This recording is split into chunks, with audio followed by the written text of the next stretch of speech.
المرسلين سيدنا محمد وآله وصحبه أجمعين وبعد. Assalamu alaikum wa rahmatullahi wa barakatuh.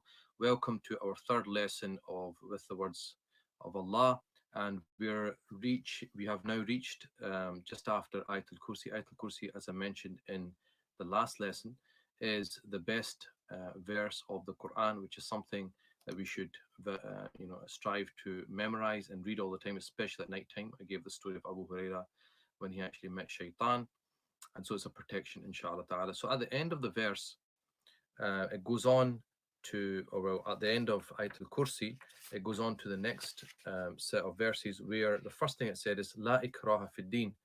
There is no compulsion in religion. This is quite an important phenomena for us as Muslims, that we don't force people. We're people of da'wah. We call people to Allah subhanahu wa ta'ala, but it's free choice. This world is a free choice. And in fact, if you look historically, we don't have a tradition of forcefully converting people to our faith. In fact, if you look at the first kind of 100 years of Islam, expanded, all the way across North Africa, for example, but you'll find that the vast majority of the populations remained as non-Muslims. In fact, a place like Egypt, it actually takes up to about 1000 BC, which is a couple of hundred years after the Prophet ﷺ, before even 50% of the population is Muslim. And in Bilad al-Sham, it took even longer before it got to 50%. If you compare that to, for example, what happened to Muslims in Spain, as you know, Muslims were there for about 1,000 years. When eventually they were overrun in 1492, there was approximately 500,000 Muslims that were living there, and they were forcibly converted. So we don't have that tradition, and the history speaks volumes for that. So then it goes on, and there's another story of Ibrahim alayhi salam, and this is a story where a person who disagrees or argues with Ibrahim alayhi salam, and it said that he's been given a lot of he's got a kingdom. In the tafsir books, although there's no agreement, it's generally understood to be a person called Nimrod or Nimrod in English, wherever you pronounce it. And it's a conversation that takes place. And what happens is Ibrahim says to him, إِذْ قَالَ إِبْرَاهِيمُ رَبِّي الَّذِي يُحْيِي وَيُمِيتُ. My Lord is the one who gives life and takes life. So Nimrod, to kind of say that he's can do this similar kind of thing, he says, Ana uhi wa umit. I can also give life and take life. So it's said in the tradition, what happens is he brings two people who have been condemned to death, and he frees one and he allows the other one to be executed. So he says, look, I gave one life and I took life away from the other. So then Ibrahim comes back with قال إبراهيم فإن الله يأتي بالشمس من المشرق فأتي بها من المغرب. That Allah subhanahu wa ta'ala, my Lord, Allah subhanahu wa ta'ala, brings the sun from the east. So why don't you bring it from the west? Right? You do the opposite of what it's supposed to do. فَبُهِتَ الَّذِي كَفَرَ. So he's completely dumbfounded, is completely silenced by what Ibrahim said, because obviously that's impossible. So it showed that you're just having a laugh here, right? That's not really what it's meant here by saying giving life or taking life. You can't really do anything. So he's completely destroyed by Ibrahim alayhi salam's intellect. And this is the thing, our prophets, Allah subhanahu wa ta'ala sends them to discuss with people, so they have to be given a certain amount of ability to discuss and intellect to deal with these type of characters. And then again, with staying with Ibrahim alayhi salam, إِذْ قَالَ إِبْرَاهِيمُ رَبِّي أَرِنِي كَيْفَ تُحْيِي الْمَوْتَى. He says to his Lord, to Allah subhanahu wa ta'ala, show me how you bring things to life. And then Allah subhanahu wa ta'ala says, قَالَ أَوَلَمْ تُؤْمِنْ. Don't you believe? And he says, of course. قَالَ بَلَا, of course. وَلَكِنْ لِيَطْمَئِنَّ قَلْبِي. Just so I can feel a bit of tranquility in my heart. I just want to see it. As you say, seeing is believing. So he still believes. He just wants extra, just to see it in action, right, for himself. So sometimes people believe that their teacher or their guide is rightly guided, but they just want to see a bit of, in a discussion, just to see their knowledge. They know that the knowledge exists and they don't doubt it for 1 second. So Ibrahim did not doubt. He was just asking for, you could say, reassurance, whatever you want to say. But so then Allah subhanahu wa ta'ala says to him, okay, what to do is, he's then asked to take birds, 4 birds, and put them and cut them up, or well, not cut them up, but basically slaughter them, yeah, and then cut them into pieces and put them in different directions. And he says, then call them, and they'll come to you. And basically, that's what happens. Yatina kasa'ya, they'll come to you, and then he sees. You can imagine in front of you, right? You're seeing this bird, all the different parts, the liver, everything coming together, the blood kind of, and the flesh, all, and the feathers going back on, everything just happening right in front of you. What kind of impact would that have on you, subhanallah? Then going on, is a verse here which is very important again. Shaitan, back to shaitan, because shaitan, remember, we'd said, is your clear enemy. Adubun mubin, is your clear enemy. So you have to be very careful. Here's another one of his tricks. Ash-shaytanu ya'idukum al-faqr. So one of the things that shaitan does, he promises you poverty. Okay, so shaitan always makes you afraid, fear. Oh, this is going to happen to you. Oh, that's going to happen to you. So this overriding fear, half the time, is actually not even justified. But he uses this. He knows this is a powerful thing when it comes to people. And وَيَأْمُرُكُمْ بِالْفَحْشَاءِ, and he encourages people to engage in obscenity, right? He gets great pleasure out of that. So this idea of fear of poverty, and obviously fear of poverty leads you to what? Not to give in charity, to be miserliness, be miserly, which is miserliness is a disease of the heart. And what's the opposite? Allah subhanahu wa ta'ala, what does he do? يَعِدُكُمُ وَاللَّهُ يَعِدُكُمُ الْمَغْفِرَةَ مِنْهُ وَفَضْلًا, and Allah subhanahu wa ta'ala promises you forgiveness and bounty. This is the difference, right? So shaitan, he does this, and preoccupation with money, with wealth. Oh, what's going to happen to me? I need to store it. I need to think of my future. I need to have 50 grand always in the bank just for a rainy day. All of this type of thinking, this comes from shaitan. In fact, people graduate, and what did they start thinking about? Their pension. They start already thinking about 40 years down the line. You don't even know if you're going to be alive or not. So this preoccupation with fear of losing things, fear of everything, this comes from shaitan. And it's a negative emotion. Fear is a negative emotion, which is why one of the things I always say is that when we teach, especially our children, we shouldn't teach them through fear so much as love of Allah subhanahu wa ta'ala. So because you teach them with fear, you must study the Quran, otherwise you go to hell, right? This idea of fear, fear, fear all the time.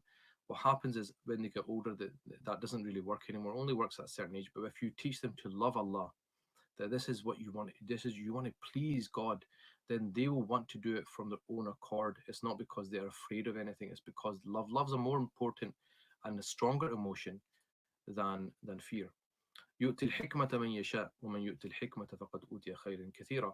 And he gives wisdom to whoever he wants, and whoever's been given wisdom has been given a great share. And this is another reminder to us, where does the wisdom come from? يؤتي الحكمة من يشاء. He gives the hikmah. So if Allah subhanahu wa ta'ala has given you wisdom, if he's given you knowledge, if he's given you anything, and you've managed to achieve something in life through that, remember the source. Remember, what's the first verse of the Quran? Alhamdulillahi Rabbil. Praise be to Allah subhanahu wa ta'ala. What you do is you praise the one who gave you it, because had he not given you it, you would not have achieved. So in other words, it's not really you that's making things happen, it's Allah subhanahu wa ta'ala.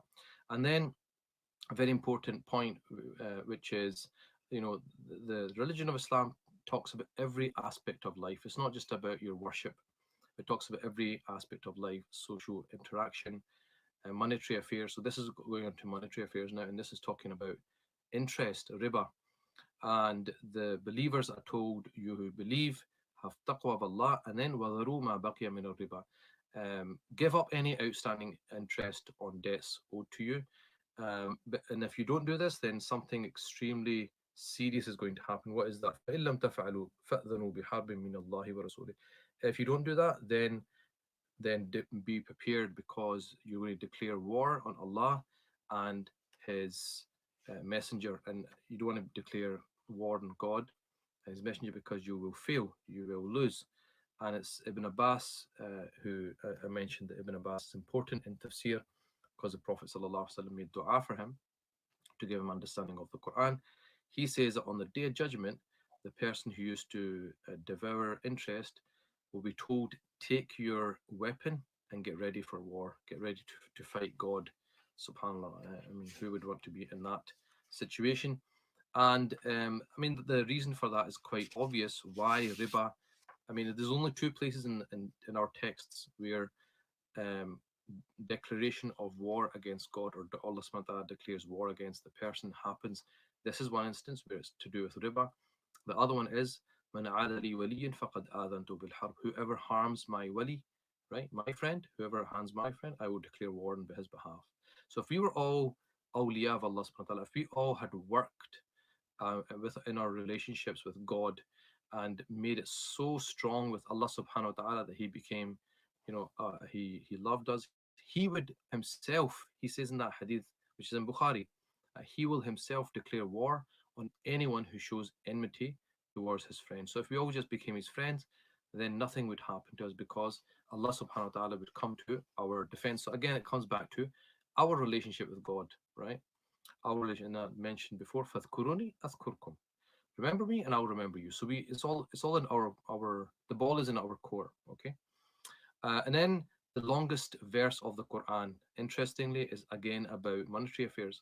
يَا أَيُّهَا الَّذِينَ آمَنُوا, oh, you believe, إِذَا تَدَايَنْتُمْ بِدَيْنٍ إِلَىٰ أَجَلٍ مُسَمًّى فَاكْتُبُوهُ, that if you enter into a loan agreement for a fixed period, then write it down, okay? Write it down. And it goes on to talk about witnessing, and this can be applied to all contractual matters, that it's much better, and the Sharia encourages us to write things down, write down agreements. I mean, I've dealt with cases, I'm sure lots of other people have had experiences where lots of disputes happen between people, between friends.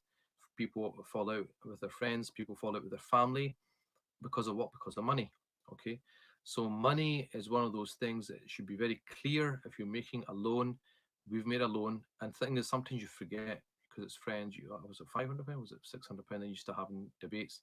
So you should always write things down. And now, alhamdulillah, we've got texts, we've got all sorts of things where we can, even if it wasn't at the time, we can send a text. Assalamu alaikum, Salim. Just to remind you, did you receive the £500 bank transfer? Yes, I've received it, and that's it. You've got a screenshot, you've got evidence, so that if in the future you was it £400, was it £500? I can't remember. You can always bring that out. And the thing is, especially with family, it's extremely important because we tend to just think, that's fine, I'll just give it to my brother, I'll give it to my sister, but always write things down. It's better to witness it, write it and sign it. If you don't want to witness it, at least have it, like I said, in text or email, so at least you know what the agreement was with the other person. The more you do, the better it will be. And obviously, the more money you give, it's even more imperative that you write these things down and have them witnessed. And then two extremely important verses for us, the last two verses of Surah Baqarah. Everyone should try their best to try to memorize these verses. Very powerful. Two hadith I'll mention. There's the other hadith that you can mention it. The one is that whoever reads the last two verses of Surah Baqarah, they will, at night time, they will suffice that person. And sufficing them means protection from shaitan, or it means protection from calamities in general. Both are obviously desirable objectives or aims. And also another hadith, I was given these last verses of Surah Baqarah from a treasure under the throne, under the arsh. No prophet was given it before the Prophet ﷺ, and no one obviously will be given it afterwards. So that's narrated in Ibn Hibban in his Sahih collection. And there's other hadith as well that whoever reads it in their home 3 nights, then shaitan doesn't come near them, and so on. So these verses are Amana Rasulu bima unzila ilayhi min rabbihi wal mu'minun, and it says Kullun amana billah. It actually talks about the articles of faith. What do we have to believe in? Allah, wa malaikatihi, his angels, his books, wa kutubihi, wa rusulihi, his messengers.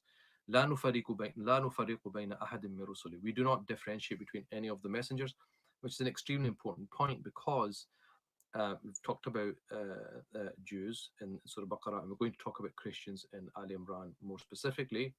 But the Jews did not accept the Prophet sallallahu alaihi wasallam or Isa alayhi salam.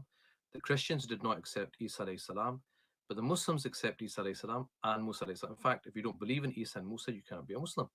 So, who actually believes in, who's actually more in the path of Musa, or more in the path of Isa, is the Muslims, because we believe in all of them. We actually, and this is the thing, we love Musa and we love Isa, but the other faiths don't accept these prophets. So it's saying that we don't differentiate; we accept all of them, and also we here we obey. And then it says, غفرانك ربنا وإليك المصير. So to us is our, or to us is the end. So this is the idea of going back to Allah subhanahu wa ta'ala, being in the next life, being resurrected and so on. So then لا يكلف الله نفسا إلا وسعها. This is always oft quoted, that Allah does not burden a soul more than it can bear. لها ما كسبت, it has the good that it does. وعليها ما اكتسبت, and anything wrong it is also against it. And then it goes on, don't take us to account for what we forget or what we make mistakes in, and do not give us too much a burden that we can't handle, that as if like that you gave to people before us. And then don't give us too, again, ربنا ولا تحملنا ما لا طاقة لنا به, don't give us something that we can't bear, we don't have the power to take. واعف عنا واغفر لنا وارحمنا, and then forgive us, wipe our sins away, have mercy on us. Okay, so this these last two verses are extremely important, and then that takes us on to the Surah Al-Imran, which is the next surah. This surah is also an extremely long surah, and it starts with Alif Lam Mim, just like Surah Al-Baqarah started with Alif Lam Mim. And then interesting, it talks about the Quran. This surah talks a lot about Isa alayhi salam, Maryam. It talks about the Wujdan, Waft Najran, the sect of Christians which came to Medina, and then the discussions that take place between them and the Prophet ﷺ on Christian belief. So it says, نزل عليك الكتاب بالحق, right? We revealed upon you the book with truth. Now, interestingly, look at the wording. It says نزل, okay, نزل, to reveal. And then it goes on to say, مصدقا لما بين يديه وأنزل التوراة والإنجيل. We also revealed Torah and the Injil. Now, interestingly, when it comes to the Torah, the Injil, other books, Allah subhanahu wa ta'ala uses anzala. When it comes to the Quran, Allah subhanahu wa ta'ala uses anzala and nazzala, right? They're from the same root word. Now, nazzala is a more exaggerated form. And the reason it's the exaggerated form is used because there was lots of revelations of the Quran, because it was revealed over 23 years. But also it was revealed in one go, from the Lawh al-Mahfuz, the well-preserved tablet, to the lowest heaven, which also takes place in Ramadan. So it also is revealed in one go, which is why anzala is sometimes used for it as well. Whereas the other books were all revealed in one go. And I remember the reason I mention this is because it's the language is extremely precise in the Quran, very, very precise. Why does Allah use this word or not use this word? Why this particular form and not this particular form? And I remember when I learned Arabic and started to do tafsir from a language perspective, I was blown away with the precision of the language and the complexities. And the thing is, you don't get this from English translation, unfortunately. But obviously, we try our best to try to understand it to the best of our ability. And then he says, هو الذي يصوركم في الأرحام كيف يشاء. He fashions you in the wombs as he wishes. And this is almost indirectly linking in with addressing the fact that Jesus can't be a God, because Jesus, a God can't be, created within another human being, right? If he's God. And then هو الذي أنزل عليك الكتاب. He is the one who revealed upon you the book. منه آيات محكمات هن أم الكتاب وأخر متشابهات. That there are verses which are clear, okay, and they are from the mother of the book, and others are unclear. So there are some verses which are completely clear, other ones which are open to interpretation. And in particular, when it comes to Allah subhanahu wa ta'ala's attributes, like Allah subhanahu wa ta'ala has a hand, Yadullahu fawqa aydihim. Allah's hand is over their hands. This has led to a lot of discussions amongst theologians over the course of history. Can they be interpreted? Can they not be interpreted? So the early the early kind of position was not to delve into the meaning of these things, to accept them.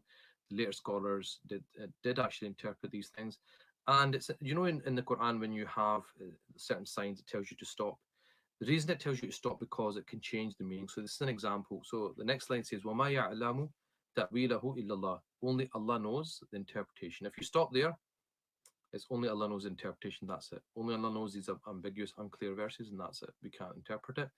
وَالرَّاسِخُونَ فِي الْعِلْمِ يَقُولُونَ آمَنَّا بِهِ. And so then those well established in knowledge, they say that we have believed, and so on, right? So it's not like another sentence. But if you don't stop and you say, وَمَا يَعْلَمُ تَأْوِيلَهُ إِلَّا اللَّهُ وَالرَّاسِخُونَ فِي الْعِلْمِ يَقُولُونَ آمَنَّا بِهِ, that nobody knows the interpretation except Allah and those who are well grounded in knowledge. Then that opens it up. That means that people who are at high level can also interpret these or give an interpretation to these verses.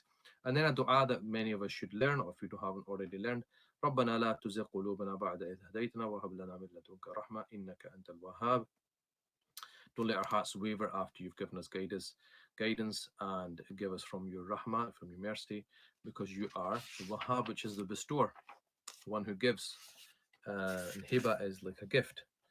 And then another verse, which again is important to learn as a dua, الَّذِينَ يَقُولُونَ رَبَّنَا إِنَّنَا آمَنَّا. The ones who say, "Oh, our Lord, we have believed, so فَاغْفِرْ لَنَا ذُنُوبَنَا," so therefore forgive our sins, وَقِنَا عَذَابَ النَّارِ, and protect us from the fire. And then this takes us on to one of my favorite verses.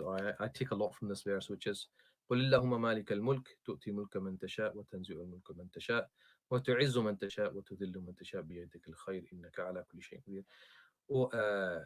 He says, so it said to the Prophet, O Muhammad, say that Malik al-Mulk, the master of sovereignty, right? He gives his dominion to whoever he wants. So Allah subhanahu wa ta'ala gives it to whoever he wants.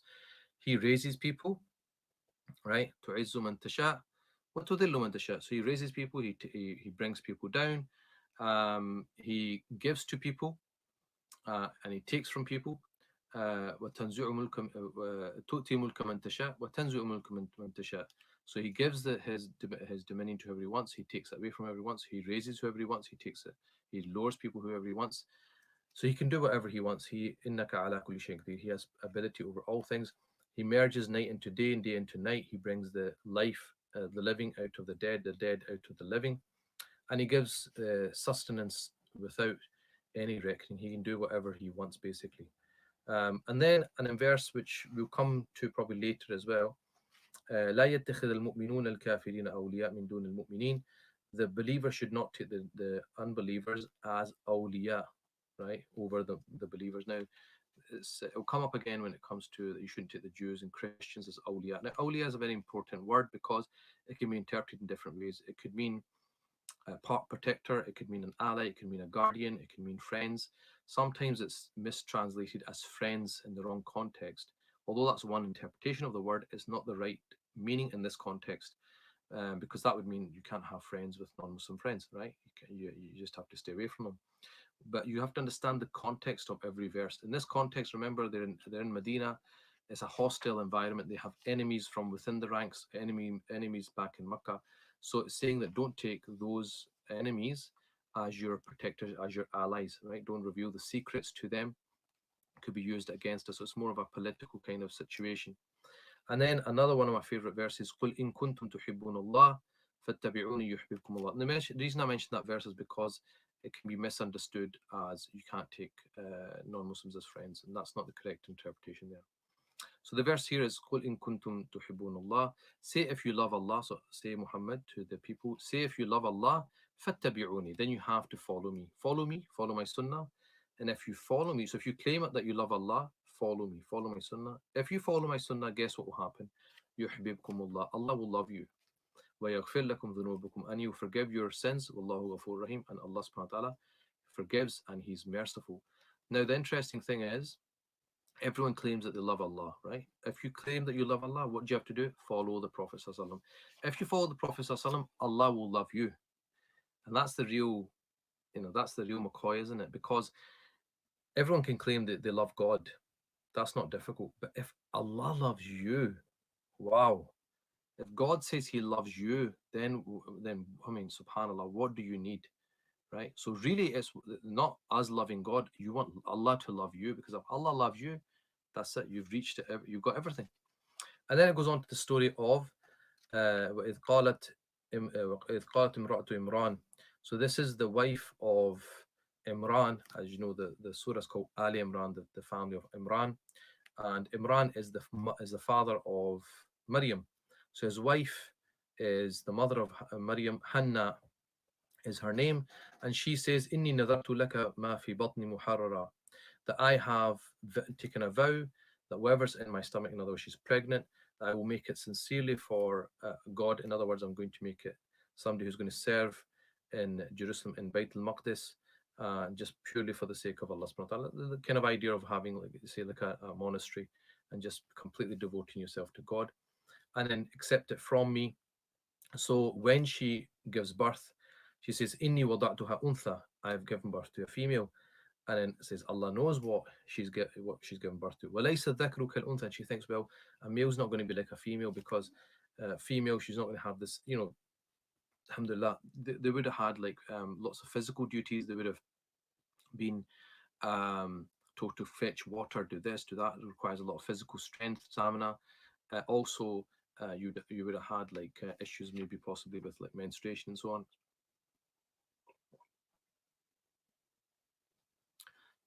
So she's just a bit concerned that it's not a male. And then she says, "Wa inni sammaytuha Maryam." I've named her Maryam. Now, interestingly, Maryam is also the sister of Harun, the Prophet Harun, and it's said that she was named after her. And then she seeks refuge. She says, "I seek refuge in her," for Maryam, and I seek refuge in her offspring, which is who?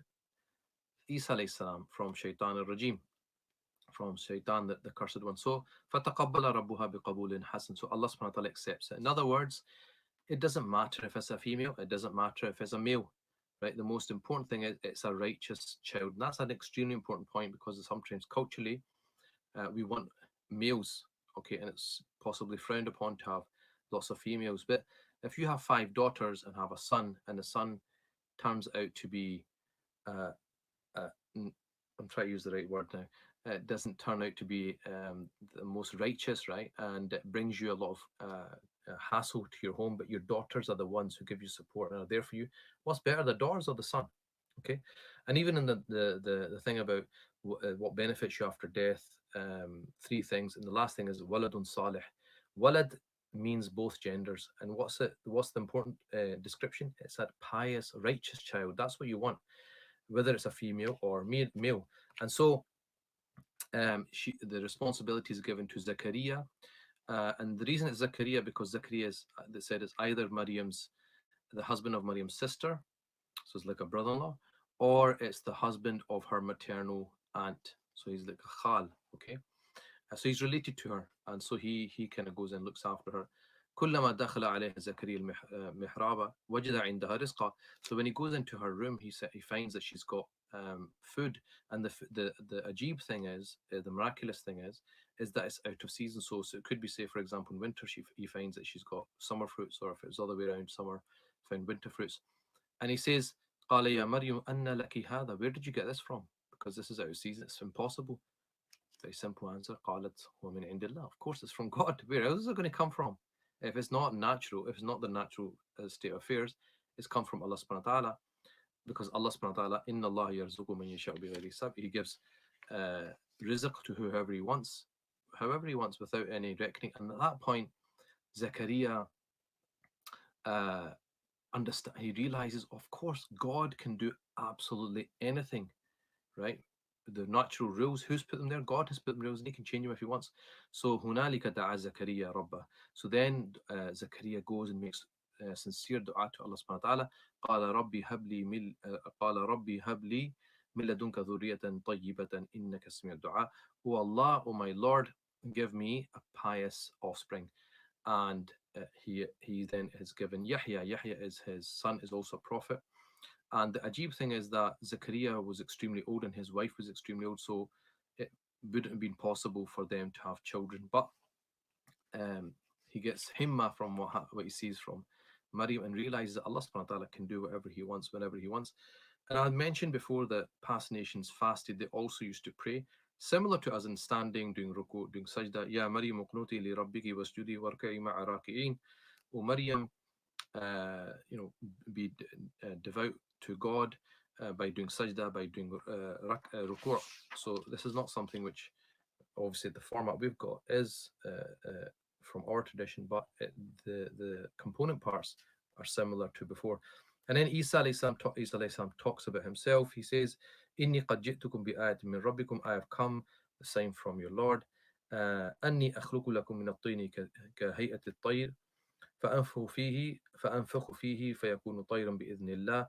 That I can create, I basically take clay in the shape of a bird and I blow into it and it becomes alive. But then it's important, the condition is بإذن الله, by the permission of Allah. By the permission of Allah, everything's possible. Then he says, I also cure the blind, cure the leper, and bring the dead back to life بإذن الله, by the power of Allah. And because of these miracles, this is what led to Christians to give